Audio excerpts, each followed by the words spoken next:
let's talk about Conservatives then. So obviously there's a lot going on in this election with SNP and Labour and Reform. So with the Conservatives, how are they pitching themselves, and how are they fancying their chances going into the election on Thursday? Well, I mean, this has been an extremely difficult election for the Conservatives. They are facing a lot of things all at once. They're facing the lingering unpopularity of the previous Conservative government at Westminster, whether that was the government under Boris Johnson, the very brief Liz Truss government, or under Rishi Sunak. Frankly, a lot of Scots voters didn't like those UK governments. They didn't like the 30 years of Tory power, and they don't particularly like the Scottish Conservatives as a result.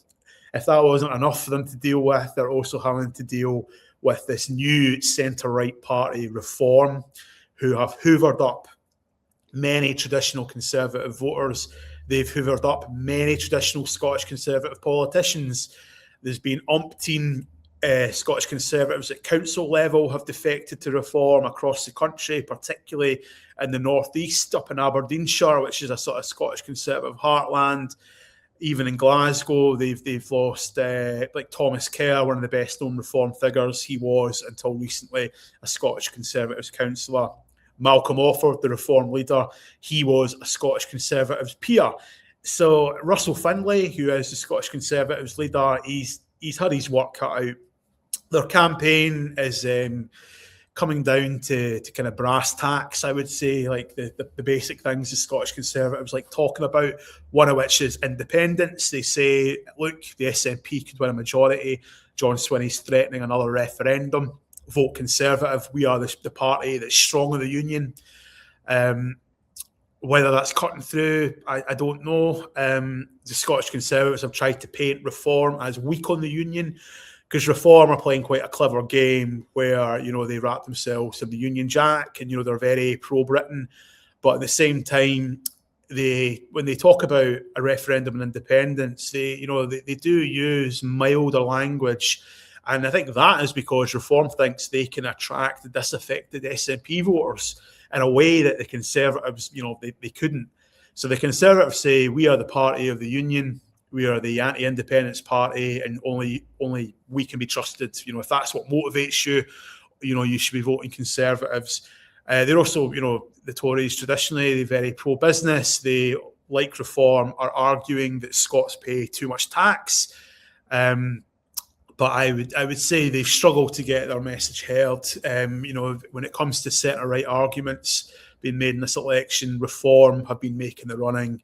The Scottish Conservatives would argue that it's us that's only offering detailed, comprehensive, ways of doing things. Reform are all vague and bluster, and how can you trust them?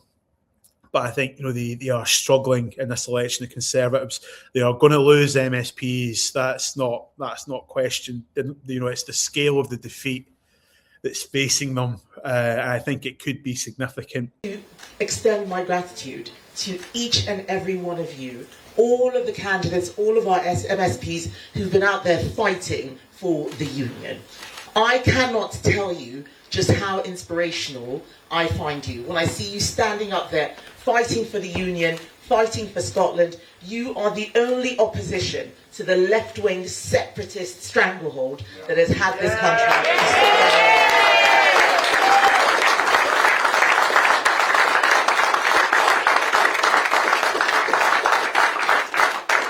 The Conservative Party is the only party that is serious about getting Scotland working again.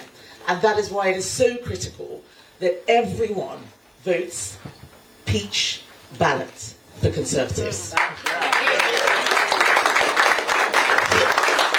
I know you've been saying this day in, day out, peach vote Tory, peach vote Tory. This has become our mantra, our chant, our slogan. But it is absolutely critical that we have Conservative representation in the Scottish Parliament.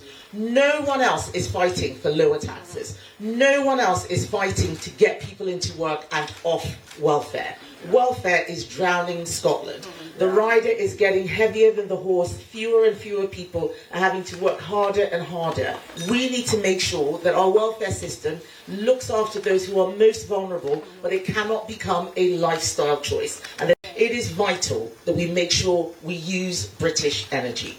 We've got a cheap power plan that's going to make life easier for so many people. We know the cost of living is really biting. Conservatives have a plan. We are the only serious party. You look at what the SNP have been doing in Scotland. All they care about is referendum. And now we have reform paving the way so that the SNP can do that. We stand against that. We stand for the union.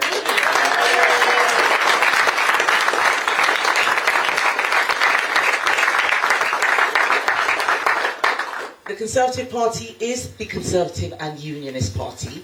Vote, and you will have people who are serious about making sure that lives can be better. The SNP and Labour have run Scotland, and all we have seen is the Scottish NHS and the education. We are fed up with that. We have had enough. No more. I want to see Russell Findlay standing there, First Minister of Scotland. He is much better than any of the other candidates. Better and braver. He stands up to the SNP nonsense day in and day out. Reform and the Greens think that this is just a game. The Lib Dems, I don't think they even know why they're there. But we know why we are here.